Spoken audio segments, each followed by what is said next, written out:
அன்பு தமிழ் நெஞ்சங்களுக்கு வணக்கம். நடிகர் திரு விஷால் அவர்கள் அண்ணன் சீமான் அவர்களையும் தமிழ் தேசியத்தையும் வம்புக்கு இழுத்து நக்கல் அடிக்கிற மாதிரி பேசி இருக்கிறார். அவர் பேசின பேச்சுக்கு இப்ப நாம தகுந்த பதிலடிய தகுந்த செருப்படிய இந்த காணொளியில ரொம்ப விரிவா கொடுக்க போறோம். வாங்க பேசலாம். சமீபத்தில் விகடன் நடத்திய ஒரு பிரஸ் மீட்ல கலந்துகிட்டு அங்கே பத்திரிகையாளர்களும் விருந்தினர்களும் கேட்ட கேள்விக்கு பதில் சொல்லும் போது நடிகர் திரு விஷால் அவர்கள் சம்பந்தமே இல்லாம அண்ணன் சீமான் அவர்களையும் தமிழ் தேசிய அரசியலையும் இழுத்து வச்சு நக்கல் அடிக்கிற மாதிரி பேசி சில கருத்துக்களை சொல்லி இருக்கிறார். அவர் என்ன கருத்துக்களை சொன்னாரு அப்படிங்கறத பாயிண்ட் பை பாயிண்டா அக்கு வேற ஆணி வேற பிரிச்சு போட்டு எல்லாத்துக்கும் ஒண்ணு ஒண்ணா நாமளும் பதிலடிய கொடுக்க போறோம். சரி, ஓகே. இப்ப அவர்கிட்ட என்ன கேள்வி கேட்கப்பட்டுச்சு அப்படின்னா, தென்னிந்திய சினிமா சங்கங்களில் தமிழர் அல்லாத வேற்று மொழியினர் ஆதிக்கம் இருப்பதாக சொல்லப்படுகிறதே, அதை பற்றி உங்களுடைய கருத்து என்ன? இதுதான் விஷால் கிட்ட கேட்ட கேள்வி. இந்த கேள்விக்கு அவர் என்ன பதில் சொன்னாரு அப்படிங்கறத பார்க்கிறதுக்கு முன்னாடி இந்த கேள்வியை கேட்டது யாருங்கிறத கட்டாயம் நாம தெரிஞ்சுக்கிட்டே ஆகணும். அவர் வேற யாரும் இல்ல, அறவேக்காடு தற்குறி கவிஞரான வெயில். இவரை உங்களுக்கு ஞாபகம் இருக்குமே, ஏற்கனவே ஒரு நிகழ்ச்சியில கலந்துகிட்டு பேசும்போது ஈவேரா தமிழ் மொழியின் பெருமைகள் மீது கல்லெறிந்திருக்கிறார், தமிழ் மொழியை சாட்டையால் அடித்திருக்கிறார் அப்படின்னு எல்லாம் பேசி நம்ம கிட்ட வகையா வாங்கி கட்டிக்கிட்டு போன அதே தற்குறி கவிஞர் வெயில் தான் இந்த கேள்வியை கேட்டு இருக்கிறார். என்னப்பா கவிஞர் அப்படின்னு சொல்ற, அவரை போய் தற்குறின்னு எல்லாம் சொல்லலாமா அப்படின்னு தோணுதா? இப்ப உண்மையாகவே ஒரு கவிஞராக இருந்திருந்தால், தமிழ் மொழியின் அருமை பெருமைகள் எல்லாம் தெரிந்திருந்தால், தமிழ் மொழியின் ஆழ அகலம், அதனுடைய அறிவு செறிவான கருத்துக்கள், இதை பற்றிய புரிதல் இருந்திருந்தால், புரிதல் இருப்பவராக இருந்திருந்தால், ஈவேரா தமிழ் மொழியை படித்ததை பற்றியும் இழித்து பேசியதை பற்றியும் பெருமையா ஒரு மேடையில பேசி இருக்க மாட்டாரு. அப்ப அதுல இருந்தே தெரியுது இந்த தற்குறி கவிஞரான வெயிலுக்கு எந்த அளவுக்கு அறிவு இருக்கு அப்படின்னு. இந்த அறிவோடத்தான் விஷால் கிட்ட இந்த கேள்வியை கேட்டு இருக்கிறாரு. அதுக்கு அந்த தற்குறி ஒரு பதில் சொல்லுது பாருங்க. அடடா, அவர் என்ன தெரியுமா சொல்றாரு? நாங்க தமிழ்காரங்களா இல்லையான்னு யார் சொல்றது? நாங்க சென்னையில தான் பிறந்தோம், வளர்ந்தோம், படிச்சோம், தொழில் செய்யறோம், இங்கேயே வாழ்ந்துகிட்டு இருக்கிறோம். எங்களை தமிழர் இல்லைன்னு யாரு சொல்றது? நாங்க யாருக்கு ப்ரூஃப் பண்ணணும்? ஆக்சுவலி இது சீமான் அண்ணனுக்கு தான் பிரச்சனையா இருக்கும் அப்படின்னு சொல்றாரு. அவர் இந்த பதில சொல்லி முடிச்ச உடனே அரங்கத்தில் இருந்த பல பத்திரிகையாளர்கள், ஆளுமைகள் நக்கலா சிரிக்கிறாங்க. நமட்டு சிரிப்பு, அவ்வளோ இலக்காரம் இல்ல. சரி, அவங்கள தனியா கவனிச்சுக்கலாம். இப்ப விஷால் சொன்ன பதிலுக்கு வருவோம். அவர் என்ன சொல்றாரு? நாங்க தமிழ்காரங்களா இல்லையா அப்படிங்கறத யாரு சொல்லணும்? நீ தான் சொன்ன.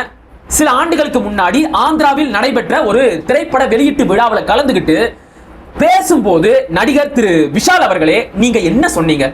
நேனு தெலுங்கு அப்பாயி, இதுக்கு என்ன அர்த்தம்? நானும் தெலுங்கன் தான், அதானே?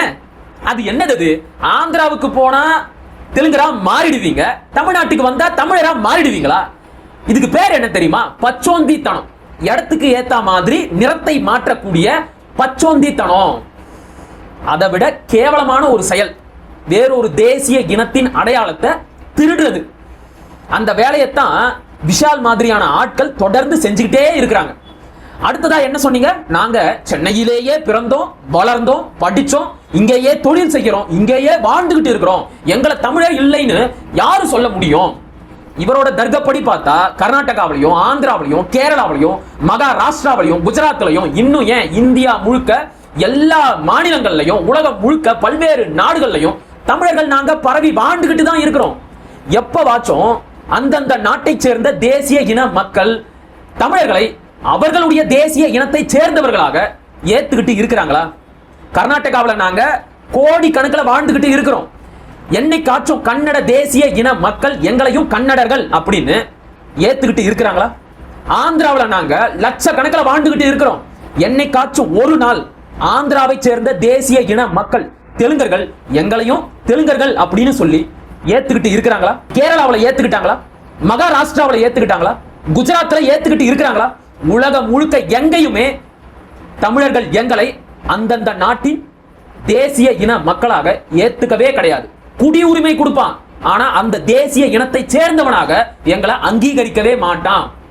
தமிழர்கள் நாங்க எங்க போனாலும் எங்க வாழ்ந்தாலும் எங்களோட இன அடையாளத்தை நாங்க விட்டு கொடுக்கிறதே கிடையாது.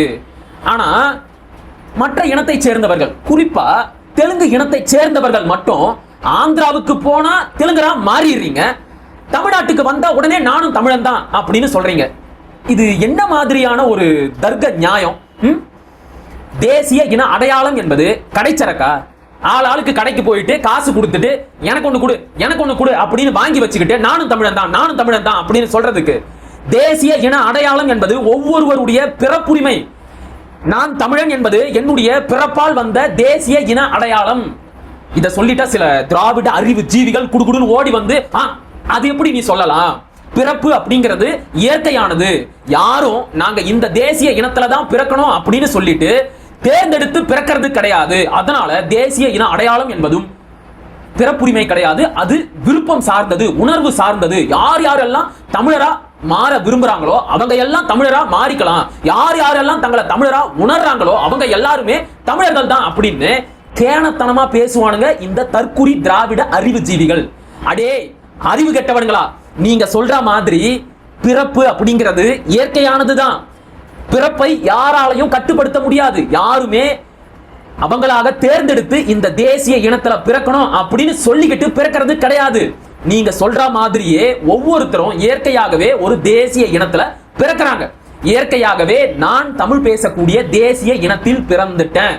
அதனால இந்த தேசிய இனத்தின் அடையாளம் என்பது என்னுடைய பிறப்புரிமையா ஆகுது. எனக்கு மட்டும் கிடையாது, அப்படித்தான் தெலுங்கர்களுக்கும், அப்படித்தான் கன்னடர்களுக்கும், அப்படித்தான் மலையாளிகளுக்கும், அப்படித்தான் சிங்களவர்களுக்கும், அப்படித்தான் குஜராத்திகளுக்கும், அப்படிதான் உலகம் முழுக்க வாழ்கின்ற எல்லா தேசிய இன மக்களுக்கும்.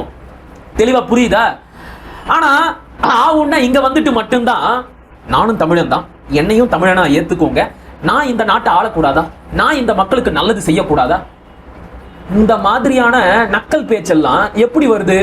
தமிழர்கள் எல்லோரும் ஏமாளிகள், முட்டாள்கள் அப்படிங்கிற நினைப்புல இருந்து வருது. அடுத்ததா விஷால் என்ன சொன்னாரு?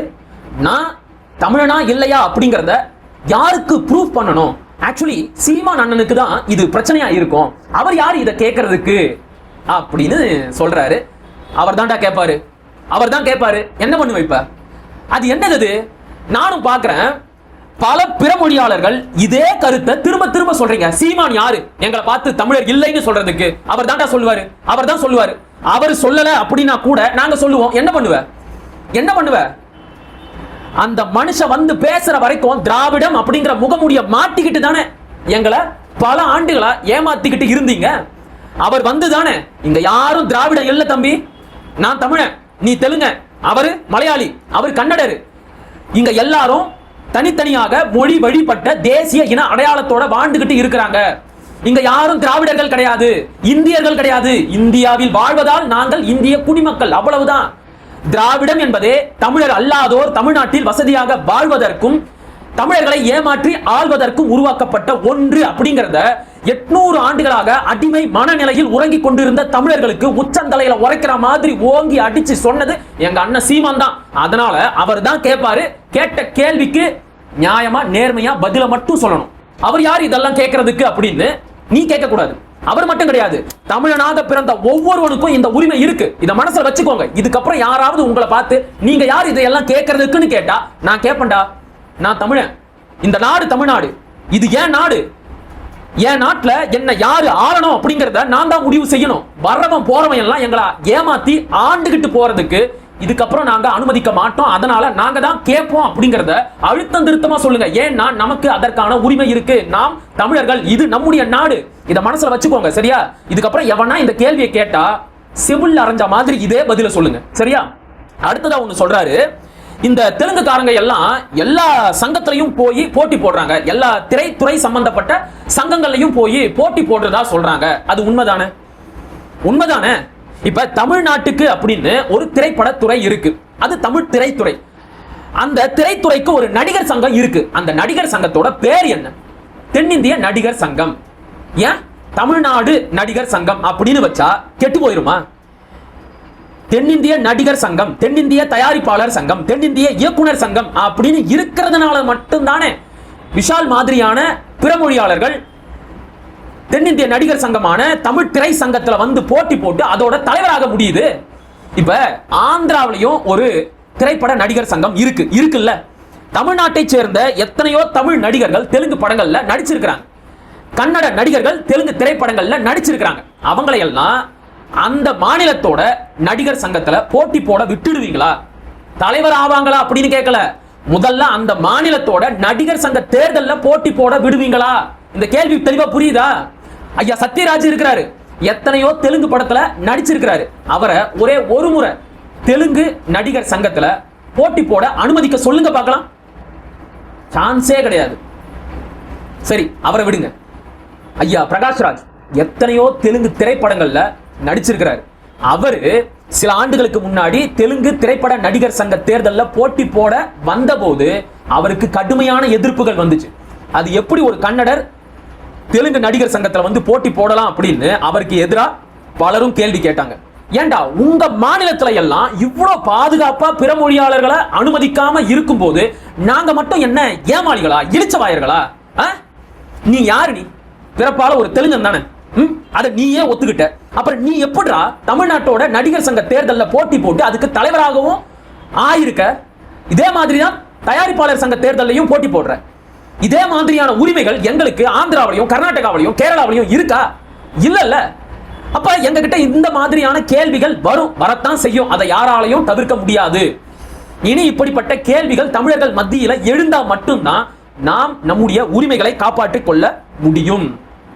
அடுத்ததா இன்னொரு பதிலையும் சொல்லி இருக்கிறாரு. நான் நல்லது பண்றதுக்கு யாரா இருந்தா என்ன? அடே லூசு, அதைத்தாண்டா நானும் சொல்றேன். நீ தெலுங்கனாகவே இருந்துகிட்டு எங்களுக்கு நல்லது பண்ணா நாங்க ஏன் வேணான்னு சொல்ல போறோம்? எங்களுக்காக சேவை செய்வதற்கு நீ ஏன் இனம் மாறுற? உன்னுடைய இன அடையாளத்தை நீ ஏன் மாத்திக்கிற?